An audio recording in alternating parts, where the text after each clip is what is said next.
भारतीय सिनेमा के इतिहास में कुछ नाम ऐसे हैं जो सिर्फ अभिनेता नहीं बल्कि एक युग बन जाते हैं।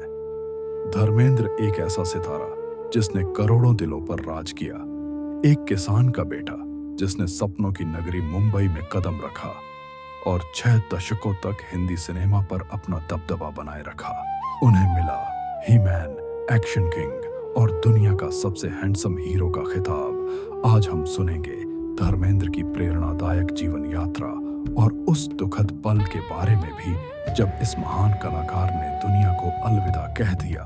पूरा नाम धर्मेंद्र केवल कृष्ण देओल, जन्म 8 दिसंबर 1935, नसराली गांव, लुधियाना, पंजाब। पिता केवल कृष्ण, स्कूल टीचर। माता सतवंत कौर। धर्मेंद्र का बचपन खेतों की मिट्टी, गांव की सादगी और जरूरतों से भरे दिनों में गुजरा। 6 बच्चों का बड़ा परिवार और दिल में एक ही सपना, कुछ बड़ा करना। 1958 में फिल्म फेयर ने न्यू टैलेंट हंट का आयोजन किया। धर्मेंद्र ने अपनी फोटो भेजी और किस्मत पलट गई। उनका चयन हो गया। बिना किसी गॉडफादर के, बिना किसी पहचान के वह अकेले मुंबई आ गए, सपनों के साथ। पहली फिल्म दिल भी तेरा हम भी तेरे, 1960। निर्देशक अर्जुन हिंगोरानी। फिल्म हिट नहीं हुई लेकिन धर्मेंद्र सबकी नजरों में आ गए।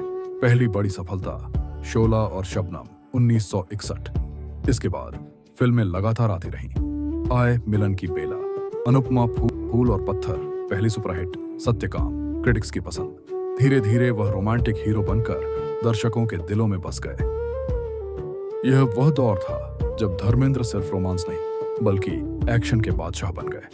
प्रमुख फिल्में मेरा गांव मेरा देश, सीता और गीता, राजा जानी, समधी, जुगनू, यादों की बारात, चुपके चुपके और फिर शोले। धर्मेंद्र 80 के दशक में नंबर 1 एक्शन स्टार थे। धर्मवीर, द बर्निंग ट्रेन, हुकूमत, इंसानियत के दुश्मन। यही वो दौर था जब उन्हें ही मैन कहा जाने लगा। नई पीढ़ी के उभरने से उनका करियर धीमा हुआ लेकिन उन्होंने हर बदलाव को सम्मान के साथ स्वीकार किया। 1997 film fair lifetime achievement award. 2020 के दशक में रॉकी और रानी की प्रेम कहानी तेरी बातों में ऐसा उलझा जिया। 2004 से 2009 लोकसभा सांसद, भाजपा, पहली पत्नी, प्रकाश कौर, बच्चे, सनी देओल, बॉबी देओल, अजीता, विजता, दूसरी पत्नी, हेमा मालिनी, बच्चे, ईशा देओल, अहाना देओल। धर्मेंद्र परिवार से बेहद जुड़े हुए थे। सादगी उनकी पहचान थी। Padma Bhushan 2012। Filmfare lifetime achievement. दुनिया के सबसे हैंडसम पुरुषों में शामिल धर्मेंद्र दिल के साफ, जमीन से जुड़े, दोस्ती निभाने वाले और बेहद विनम्र इंसान थे। सफलता के शिखर पर रहने के बाद भी उन्होंने खेतों और प्रकृति को कभी नहीं छोड़ा। अपने अंतिम सालों में भी धर्मेंद्र सोशल मीडिया पर एक्टिव रहे। कभी खेतों के वीडियो, कभी जीवन की सीख, कभी यादें।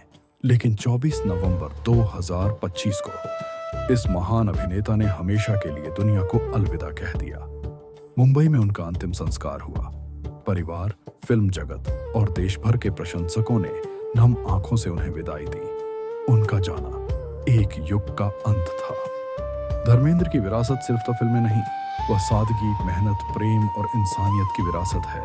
उनकी फिल्मों का असर, उनका व्यक्तित्व और उनका परिवार आने वाली कई पीढ़ियों को प्रेरित करता रहेगा। धर्मेंद्र, एक सितारा जो कभी नहीं बुझता, एक नाम जो हमेशा भारतीय सिनेमा के इतिहास में चमकता रहेगा। उनकी आत्मा को शांति मिले। ओम शांति।